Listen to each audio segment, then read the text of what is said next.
పడిపోకూడదు, మునిగిపోకూడదు, బలహీనమైపోకూడదు. నిలబడాలి, నిలబడాలి, నిలబడాలి, నిలదొక్కోవాలి, నిలదొక్కోవాలి. నిలదొక్కున్నప్పుడే చూస్తాం దేవుని శక్తి. నిలబడాలి, నిలబడి దేవుని అడగాలి, నిలబడాలి, నిలబడి దేవునితో కొట్లాడాలి.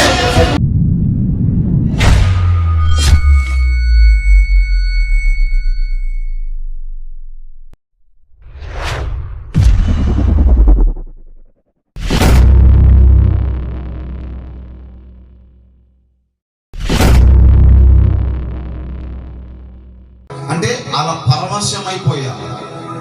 దేవుని నామానికి మహిమ కలుగును గాక. అంటే ఏమన్నా శుక్రవారం అంత ప్రార్థన చేస్తున్నారు ఏందన్నా, ఇంట్లో ఉండి కూడా పరవశించిపోయావా అని అంటారా? కాదు కాదు. కానీ అలాగే వాళ్ళు ప్రార్థన చేయట్లేదని కాదు, వాళ్ళకి ఇచ్చిన కొలది దేవుడు వారిని ఏర్పరచుకునే విధానం బట్టి దేవుడు వారిని నడిపిస్తూ ఉన్నారు.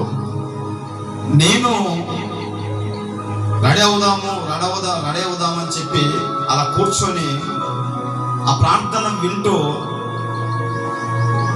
కొంచెం అలా మత్తు అయిపోయా. అలా కొంచెం మత్తు అయిపోయిన ఆ 10 నిమిషాలు లేదా 15 నిమిషాలు, ఒక పావు గంట, 10 నిమిషాలు, పావు గంటలో దేవుడు నాతో మాట్లాడడం మొదలు పెట్టాడు. హల్లెలూయా. దేవుడు నాతో మాట్లాడడం మొదలు పెట్టాడు. ప్రభు అన్నాడు, చాలా వేదనతో, చాలా సేవ అంటేనే వేదన, సేవ అంటేనే కష్టం, సేవ అంటేనే భరించాలి బాధ, భరించలేని బాధ. అందరిలాగా మాట్లాడడానికి ఉండదు, అందరిలాగా తినడానికి ఉండదు, అందరిలాగా తిరగనీకి ఉండదు, అందరిలాగా పెళ్లిళ్ళకు పేరంటాలకు తిరగనీకి ఉండదు, అందరిలాగా వేషాన్ని వేసుకొని వేషధారణ వాళ్ళు బ్రతకడానికి కుదరదు, బయట ఒకలాగా ఇక్కడికి వచ్చి ఒకలాగా నటించడానికి కుదరదు. ఎందుకంటే ఎప్పుడైతే బలిపీఠం మీదకి వస్తామో అప్పుడే నా పాపం ఏంటో దేవుడు నాకు తెలియ చూపిస్తాడు తెర మీద. మీరు కాదు, ఎవరో పాస్టర్ ఇట్లా, ఆ పాస్టర్ ఇలా, ఈ పాస్టర్ ఇలా అని ఎవరో చెప్పాల్సిన అవసరం లేదు నా గురించి. కానీ దేవుడే బలిపీఠం మీద ఇలా తెరేస్తాడు, ఒడుస్తాడు నన్ను. ఎలా ఉంటుందంటే ఆ పోటు అది అనుభవించే వాళ్ళకి అర్థమవుతుంది. బ్రతకడం కంటే చావడం బెస్ట్ ఏమో, లేకుంటే పశ్చాత్తాపడి దేవుని కోసం నిలబడడం బెస్ట్.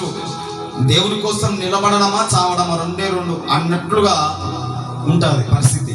అది అనుభవించే వాళ్ళకి తెలుస్తుంది, అది ఆగిపోయిన వాళ్ళకి అర్థం కాదు. కానీ దేవుని కోసం బ్రతుకుతూ పడుతూ లేస్తూ దేవుని వైపు చూస్తూ వెళ్ళిపోయే వాళ్ళకి అర్థమవుతుంది. అయితే కూర్చొని చాలా వేదన, చాలా బాధ. నేను ఎప్పుడు దేవుని దగ్గర నేను ఎప్పుడు సొనిగేది ఏంటి అంటే ఒకటి, ఎప్పుడు దేవుని దగ్గర నేను విసుక్కునేది, ఎప్పుడు దేవుని దగ్గర విసుక్కునే ఎందుకంటే ప్రభా నన్ను ఎందుకు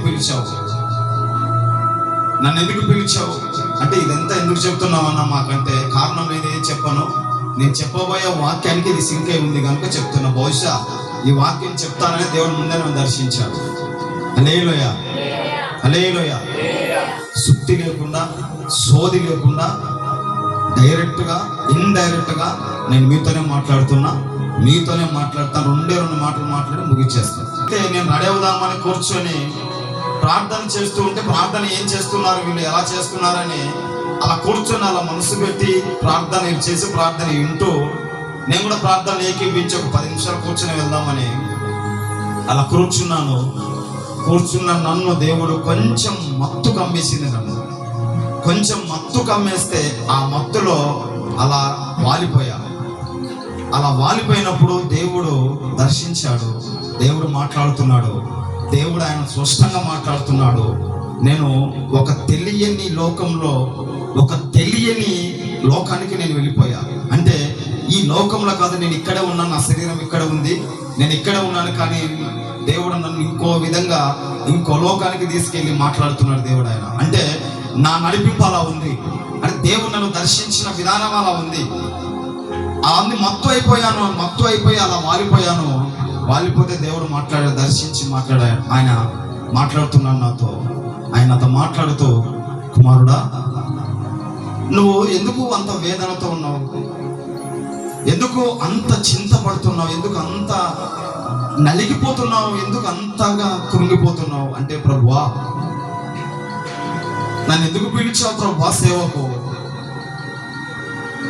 నన్ను ఎందుకు పిలిచావు? నేను ఈ బాధ నేను భరించలేను, ఈ బాధ నేను భరించలేను, ఈ మనుషులను నేను నడిపించలేను, నాకు ఈ కష్టం ఎందుకు ప్రభువా? నాకు ఈ బాధ ఎందుకు ప్రభువా? నాకు ఎందుకు ఉంచావు ఈ బాధ? ఈ గ్రామంలో, ఈ ప్రాంతంలో, ఈ చుట్టుపక్కల ప్రాంతంలో ఎవ్వరు దొరకలేదా? నీకు నేనే దొరికానా? నన్ను ఎందుకు ప్రభువా నలుపుతున్నావు? నన్ను ఎందుకు ప్రభువా ముద్దగా మరుస్తున్నావు?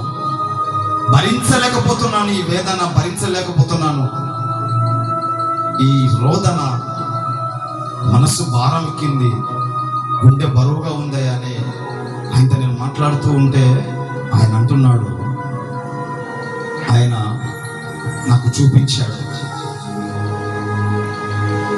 ఆయన నాకు చూపిస్తూ ఒక మార్గము చూడడానికి చాలా ఇరుగ్గా ఉంది. మార్గం అది చూడడానికి చాలా ఇరుగ్గా ఉంది.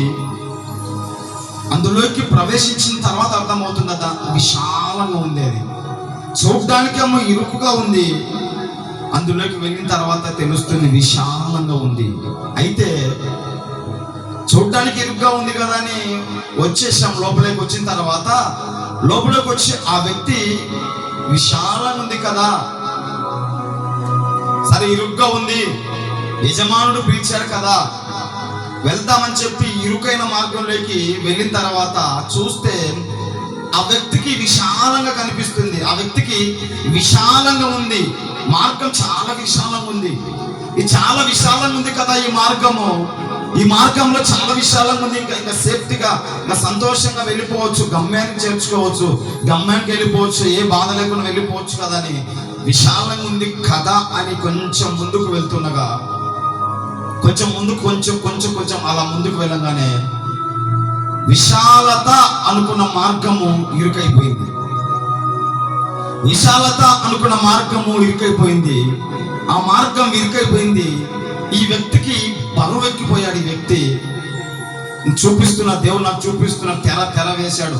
సినిమా ఎలా చూస్తామో అలా దేవుడు నాకు చూపిస్తున్నాడు. ఈ వ్యక్తికి మార్గము బరువు అవుతుంది. ఈ మార్గము ఇరుకయ్యే కొద్దీ ఈ వ్యక్తి బరువు ఎక్కిపోతున్నాడు. ఈ వ్యక్తి బరువు ఎక్కిపోయే కొలది మార్గం ఇరుకవుతుంది. ఎంత బరువు ఎక్కిపోతుందో, ఎంత బరువు ఎక్కిపోయి ఈ వ్యక్తి నడవలేకపోతున్నాడో ఆ మార్గము అంత ఇరుకైపోతుంది కదా. ఆ ఇరుకులో ఏదో ఒకలాగా వెళ్దామని ఈ వ్యక్తి ప్రయత్నం చేస్తున్నాడు. కానీ ఈ ప్రయత్నం చేసే లోపే ఈ మార్గం మధ్యలో ఉన్నవారు కొన్ని ముళ్ళులు ఆ వ్యక్తిని అటాక్ చేస్తున్నాయి. ఆ ముళ్ళులు ఆ వ్యక్తిని అటాక్ చేస్తూ ఇటుపక్క తిరిగేసరికి ఈ ముళ్ళు అటాక్ చేసింది కదా, ఈ చెంప మీద పడిందని చెప్పి ఇటు తిరిగేసరికి ఇటు సైడ్ నుంచి ఈ చెంప. అంటే చూడండి, ఆ వ్యక్తి ఆ మార్గంలో ఉన్నాడు. ఆ మార్గంలో నుంచి ఆ వ్యక్తి పక్కకు వెళ్ళిపోలేదు. కానీ అటు ఉన్న వాళ్ళు ఇటు రాలేకపోతున్నారు. ఇటు రాలేకుండా ఉన్నారు. కానీ వస్తారేమని ఈ వ్యక్తి ప్రయత్నం చేస్తున్నారు, కానీ వాళ్ళు రాలేకపోతున్నారు. అయితే వారు అట్నుంచి ముళ్ళు వేస్తున్నారు, అట్నుంచి ఈ వ్యక్తి మీద కంప వేస్తున్నారు, ఇటు నుంచి కంప వేస్తున్నారు. ఇటు సైడ్ తప్పించుకున్నాడా, ఇటు సైడ్ పడుతున్నాయి. ఇటు సైడ్ తప్పించుకున్నాడా, వెనుక నుంచి రాళ్ళు తగ్గుతున్నాయి. ఆ వ్యక్తి బరువు ఎక్కే కొద్దీ మార్గం ఇరుకవుతుంది. ఆ వ్యక్తి లేచి నిలబడే కొద్దీ మార్గం విశాలంగా కనిపిస్తుంది. విశాలంగా ఉంది కదా, 2 అడుగులు వేసేసరికి మళ్ళీ ఎవరొకరు సైడ్ల నుంచి రాళ్ళు కంప వేస్తున్నారు. కంప వేసే కొద్దీ మళ్ళీ ఆ వ్యక్తి కృంగిపోతూ ఉంటే మళ్ళీ మార్గము ఇరుకైపోతుంది. అలా ఇరుకైపోతూ పోతూ ఆ వ్యక్తి ఆ మార్గంలో చాలా మంది చాలా విధాలుగా ప్రయాసపడుతున్నారు, ప్రయత్నం చేస్తున్నారు. కానీ వాళ్ళు కింద పడుతూ పైన పడుతూ నడవలేకపోతున్నారు. నడవలేకపోతున్న వారి వైపు చూస్తూ ఆ వ్యక్తి, నేను కూడా నడవలేను, నా వల్ల కాదు, నా చేత కాదు అనుకున్నప్పుడు ఆ వ్యక్తిని పక్కలో ఒక వ్యక్తి నిలబడి, నువ్వు నడవగలవు, నేను నడిపించగలను, నువ్వు నడవగలవు, నేను నడిపించగలను, నడువు అంటే, ఇంతవరకు నన్ను ఎక్కడ నడిపించావు, ఇంతవరకు నాకు ఎక్కడ నడిపించావు, నన్ను ఎక్కడ నడిపించావు నువ్వు, ఇంతవరకు నాకెక్కడ నువ్వు ఉన్నావు, ఇప్పుడు వచ్చావు నడిపించడానికి, నేను నడుస్తానా, నేను నడవలేను అని అంటున్నాడు ఆ వ్యక్తి అంటుంటే, ఈయన అంటున్నాడు, నువ్వు నడవలేను అని నువ్వు అంటున్నావు, నువ్వు పడిపోయి కృంగిపోయి మార్గం విశాలంగా ఉన్నప్పుడు బాగా నడిచావు, మార్గం ఇరికైనప్పుడు కృంగిపోయావే, నువ్వు కృంగిపోయే కొద్దీ మార్గం ఇరికైందే, అప్పుడు నిన్ను పైకి లేపి మార్గాన్ని విశాలపరిచింది నేనే, ఆ మార్గాన్ని విశాలపరిచి నిన్ను పైకి లేపి చేపట్టి నడిపించింది నేనే, మార్గాన్ని విశాలపరిచింది నేనే, ఇప్పుడు కూడా నేను మార్గాన్ని విశాలపరుస్తాను, ఇప్పుడు కూడా నేను చేపట్టి నడిపించగలను, నువ్వు నడువు అని ఈ వ్యక్తికి చెప్తున్నాడు. అయితే నేను ఎందుకు నడవాలి, నేను నడుస్తలే, నేను తర్వాత నడుస్తా, నేను నిదానంగా నడుస్తా అంటే ఆ వ్యక్తి అన్నాడు, నువ్వు వెనక్కి తిరిగి చూడు ఒకసారి, వెనక్కి తిరిగి చూడు ఒకసారి. వెనక్కి తిరిగి చూడాలమ్మా, ఏముంది వెనక, నా వెనక ఏముంది, వెనక్కి తిరిగి చూడడానికి ఏముంది నా వెనక అంటే, వెనక్కి తిరిగి ఆ వ్యక్తి వెనక్కి తిరిగి చూస్తే, ఆ వ్యక్తి వెనక్కి తిరిగి చూసిన ఆ మరుక్షణమే ఆ వ్యక్తి కంటికి కొన్ని వందల మంది ఆ వ్యక్తి నడిచే మార్గంలో ఆగిపోయి కూర్చొని ఉన్నారు. మరి ఆగిపోయి కూర్చొని ఉంటే ఈ వ్యక్తి అన్నాడు, ఎవరయ్యా ఈ ఆగిపోయి కూర్చున్న వాళ్ళు ఎవరు, వీళ్ళు ఎందుకు కూర్చున్నారు, వీళ్ళు కూడా నడవలేక నా లెక్కనే, నా మాదిరే నా వల్లనే వీళ్ళు కూడా నడవలేక విసుకెత్తిపోయి అలసిపోయి కూర్చున్నారా అంటే ఆ వ్యక్తి అంటున్నాడు, పక్కనున్న వ్యక్తి అంటున్నాడు, వారు నీవు నడిస్తే నడవడానికి వారు సిద్ధంగా ఉన్నారు.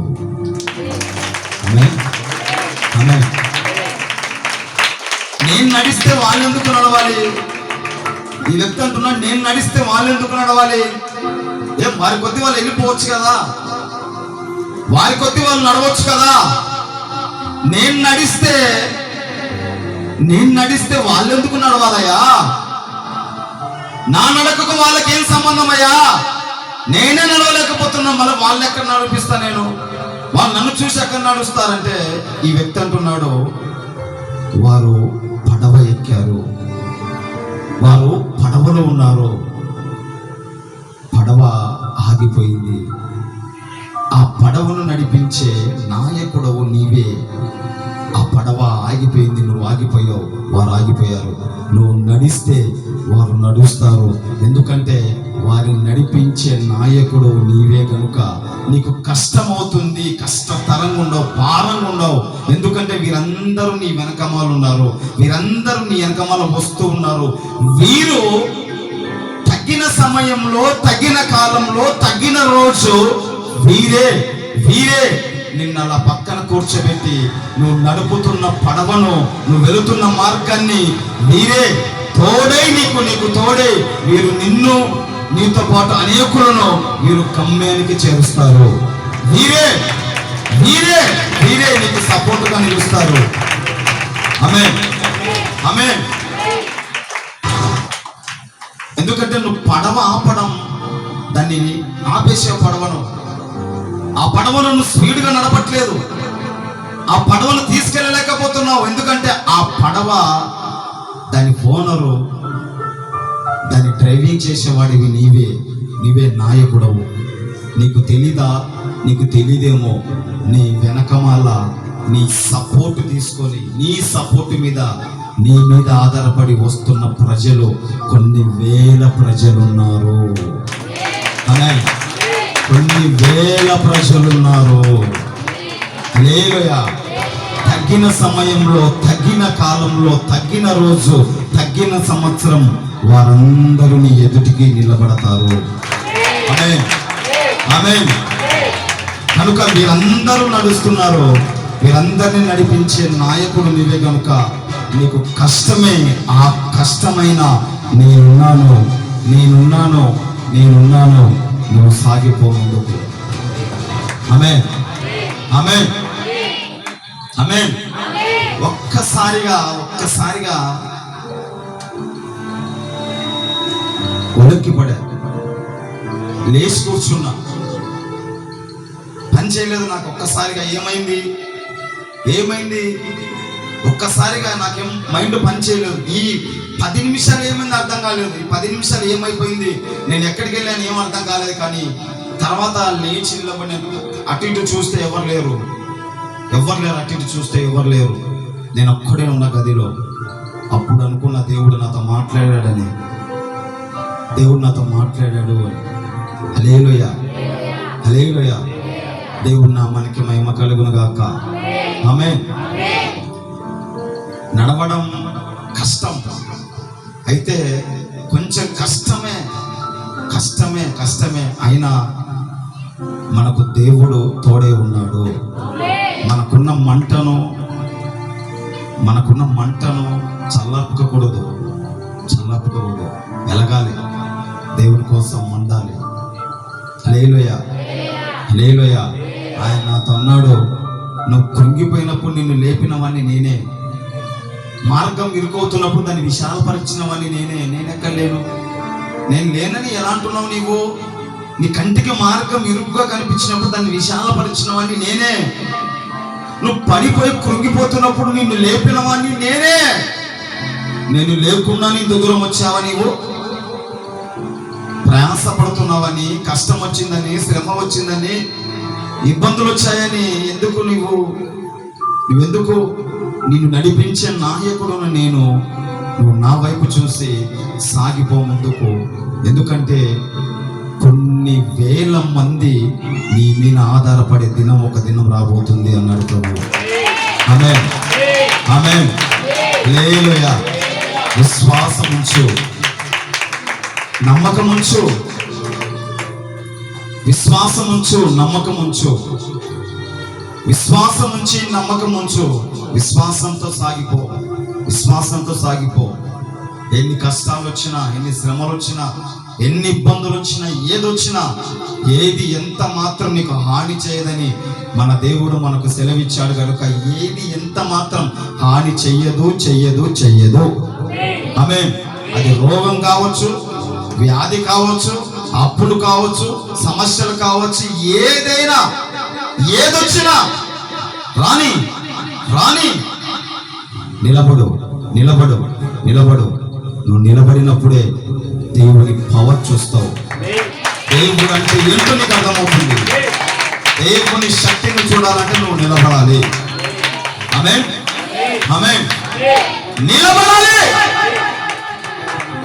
పడిపోకూడదు, కురిగిపోకూడదు, బలహీనమైపోకూడదు.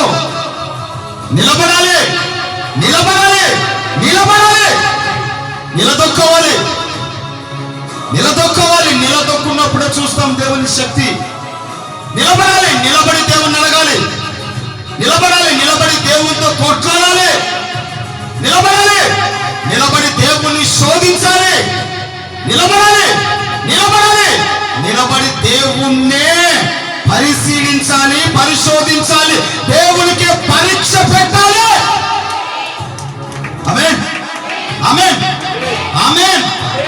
హల్లెలూయా. శ్రమ వచ్చినప్పుడు దేవుని మీద ఆధారపడాలి. కష్టం వచ్చినప్పుడు దేవుని మీద ఆధారపడాలి. శత్రువు మన ఎదురు నిలబడినప్పుడు దేవుని మీద ఆధారపడాలి. దేవుడు చేస్తారా చేయడా? దేవుడు ఇస్తారా ఇవ్వరా? దేవుడు చేత అవుతుందే కదా? యేసయ్య చేయగలరా చేయలేరా? యేసయ్య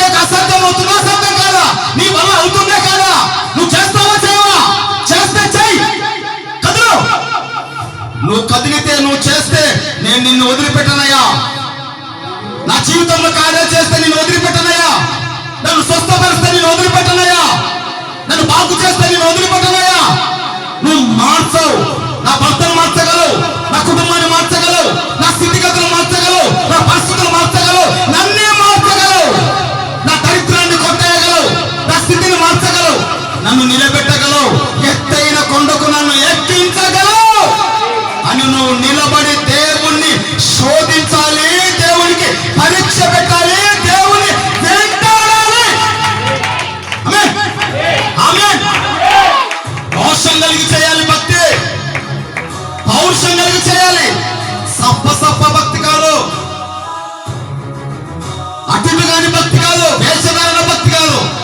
ఏం మారుతారు? నీ కుటుంబంలో మార్పు ఎలా వస్తుంది? వేషధారణ కలిగిన భక్తి ఇవ్వదు, వేషధారణ కలిగిన భక్తి చేయదు. నిలబడు, నిలబడి దేవుని మీద నిలబడి దేవుణ్ణి మనస్సు అనుకొని అడుగు దేవుణ్ణి, అడుగు దేవుణ్ణి, అడుగు దేవుణ్ణి. దింపాలంటే దిగాలంటే ఆయన కదలాలంటే పునాదులు సైతం కదిలించబడాలి. ఆమేన్, ఆమేన్, ఆమేన్. నేను ఎంత పౌరుషంగా వాక్యం చెప్తున్నాను, అంత పౌరుషంగా, ఎంత బలంగా నేను నిలబడ్డాను అంత బలంగా వాక్యం చెప్తున్నాను. ఎంత బలంగా వాక్యం చెప్తున్నా అంత బలమైన వాడు నేను ప్రకటిస్తున్నవాడు. నేను ప్రకటిస్తున్న దేవుడు బలం కలిగిన వాడు, శక్తి కలిగిన వాడు, రోషం కలిగిన వాడు, పౌరుషం కలిగిన వాడు. ఎంతైనా ఏమైనా ఏమైనా చెయ్యగలరు. ఆమేన్, ఆమేన్. హల్లెలూయా, హల్లెలూయా. నీకేమన్నా వస్తాయి, నీకేమన్నా ఇస్తారు అనడానికి పని ఇక్కడ పనిచేయవాడు. హల్లెలూయా. ఇక్కడ పనిచేయవి. నాకు ఇచ్చేవాడు, నాకు పంపించేవాడు, నాకు వేసేవాడు ఎవడు బయట లేడు, ఇక్కడ లేడు, ఇక్కడ మీరు కూడా లేరు. ప్రతి ఒక్కరికి వందనాలు. మొన్న వారం మా వాడికి బాగాలేక వచ్చినాను కదా, ఆ యారు అన్న ప్రార్థన చేయనికే మా అబ్బాయికి ఫాస్ట్ లోనే బాగా అయిపోయిన స్వస్థత కల. ఇంటికి పోయినాక ఏమీ లేదు, బాగున్నాడు, జ్వరం లేదు, ఏమి లేదు. సూది కూడా తీపిచేసిన ఏడునైనా మన గాజులపల్లిలోనే తీపిచేసిన, దేవుని మీద అంతా భారం వేసుకొని తీపిచేసిన. ఆడైనా జ్వరం లేదు, ఏం లేదు, అన్ని స్పాట్లే తగ్గిపోయినాయి పిల్లలకి.